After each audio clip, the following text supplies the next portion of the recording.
అంటే దాన్ని ఒక ట్రెండ్ సెట్ చేసే బాధ్యత కూడా మంది. ఆ విధంగా మనం ముందుకు పోతున్నాం. ఫస్ట్ టైం నిన్న ఈరోజు నేను ఏమీ మాట్లాడలేదు మధ్యలో.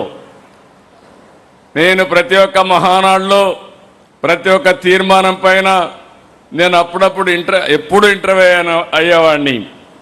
నా జీవితంలో ఫస్ట్ మహానాడు ఈరోజు ఉదయం మాత్రం ఎన్టీ రామారావు గారికి మన నాయకుడికి భారతరత్న ఇవ్వాలని చెప్పాను తప్ప, తీర్మానం పాస్ చేశాను తప్ప, ఇక్కడవన్నీ మీరే చూశారు. ఒక్కొక్కరు అదరగొట్టారు, విరగదీశారు, మామూలుగా కాదు. ఇప్పుడే రామ్మోహన్ నాయుడు దగ్గర నుంచి పక్కన అనిత గారు లాస్ట్లో మాట్లాడిన వ్యక్తుల దగ్గర నుంచి బాగా మాట్లాడడం కాదు, క్షుణ్ణంగా లోతుగా చర్చించారు. ప్రతి ఒక్క తీర్మానం పైన 23 నెలల పాలనని విశ్లేషించారు, సమర్థవంతంగా ప్రజెంట్ చేశారు. అందరికీ అర్థమయ్యే విధంగా పార్టీ ఏం సాధించాం, భవిష్యత్తులో ఏం చేయాలని చెప్పారు. ఈ మహానాడు ద్వారా మనందరం ఒకే సందేశం, కార్యకర్తే అధినేత అనేది ఈ మహానాడులో అడుగడుగునా కనపడుస్తుంది. మామూలు కార్యకర్తల్ని ఈ వేదిక పైన మాట్లాడించడం కాదు, ఆ కార్యకర్త సమస్యని ఏ విధంగా పరిష్కారం చేశామో అవన్నీ ఉదాహరణలతో సహా ఇక్కడ పెట్టే పరిస్థితికి వచ్చారు. సామాన్య కార్యకర్తల ప్రసంగాలు, అదే ఈ పార్టీ వాళ్ళకి ఇచ్చే గౌరవం. మొన్నటి వరకు చూశారు, రామ్మోహన్ నాయుడు గారు తండ్రి ఎంపీగా ఉంటే, ఆ రోజు పార్లమెంటరీ పార్టీ లీడర్గా ఉంటే, ఆయన అకాల మరణంతో ఆ రోజు నేను ఒక్కసారి ఆలోచిస్తే రామ్మోహన్ నాయుడు గారిని ఒకటే చెప్పాను, నువ్వేమీ అధైర్యపడద్దు, కుటుంబ పెద్దగా, తెలుగుదేశం పార్టీ కుటుంబ పెద్దగా బాధ్యత తీసుకుంటావని చెప్తే, వండర్ఫుల్ ఎక్స్పీరియన్స్. బాగా చదువుకున్నాడు, రాజకీయాలు కూడా బాగా చేస్తున్నాడు. 3వ సారి ముచ్చటగా ఎంపీ అయ్యాడు, మళ్ళీ 4వ సారి కూడా అవుతాడు.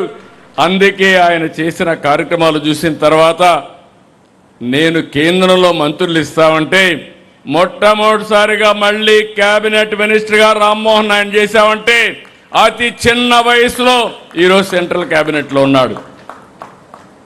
అది ఆయన అనుభవం. ఇప్పుడే అనిత గారు చెప్పారు, ఆ రోజు ఒక టీచరు, ఈరోజు ఒక హోమ్ మినిస్టర్. ప్రాక్టీస్ చాలా స్పష్టంగా ప్రాక్టీస్ చేసింది, కష్టపడింది, పార్టీ ఆదరించాం, అంచెలంచెలుగా ఎదిగి ఈరోజు హోమ్ మినిస్టర్ అయ్యే పరిస్థితికి వచ్చారు. ఈరోజు నేను ఒకటే మీ అందరికీ చెప్తున్నాను, కార్యకర్తే అధినేత. ఆకాశమే హద్దుగా మీరు ఎదిగే పరిస్థితి వస్తుంది. మీరు ఇప్పుడు చూశారు, చంద్రశేఖర్ గారు మినిస్టర్ కేంద్రంలో. ఎన్నికల ముందు ఆయన ఒక సక్సెస్ఫుల్ ఆంటర్ప్రెన్యూర్. ఈరోజు ఆయన స్పీచ్ విన్నారు మీరు, చాలా పర్ఫెక్ట్గా మాడ్యులేషన్స్ దగ్గర నుంచి బ్రహ్మాండంగా చేసే పరిస్థితికి వచ్చారు. ఒకరికొకరు పోటీ పడుతున్నారు. ఇప్పుడు మిమ్మల్ని అందరినీ చూసిన తర్వాత నేను కూడా పోటీ పడాల్సిన పరిస్థితి వస్తూ ఉందంటే అది కాంపిటేటివ్ స్పిరిట్. ఈరోజు నేను మీ అందరికీ ఒకటే చెప్తున్నా, తెలుగుదేశం పార్టీ కార్యకర్తల పార్టీ. ఈ విషయం అందరం గుర్తుపెట్టుకోవాలి. నేను ఎన్నోసార్లు చెప్పాను, నాయకులు వస్తారు, నాయకులు ఉంటారు, ఒకరిద్దరు నాయకులు కుప్పిగంతులు కూడా వేస్తారు, కానీ శాశ్వతంగా పార్టీని మోస్తున్నది, మోయబోయేది తెలుగుదేశం పార్టీ కార్యకర్తలే. దాంట్లో అనుమానమే లేదు. నాయకులను కాను తిరుగుతారు కార్యకర్తలు. ఎప్పుడైనా కానీ చోక దాడిస్తే మాత్రం అదే చివరి రోజు అక్కడి నుంచి పార్టీతోనే ఉంటారు. అది తెలుగుదేశం పార్టీ కార్యకర్తల యొక్క కమిట్మెంట్. దానికి మనస్ఫూర్తిగా ఆ కార్యకర్తలకి పాదాభివందనం చేస్తున్నారని మరొక్కసారి మీకు తెలియజేస్తున్నా. నిన్న ఈరోజైతే ఒక్క మాట చెప్పాం, మీరందరూ కూడా ఎండలు మనమైనా ఇక్కడ చల్లగా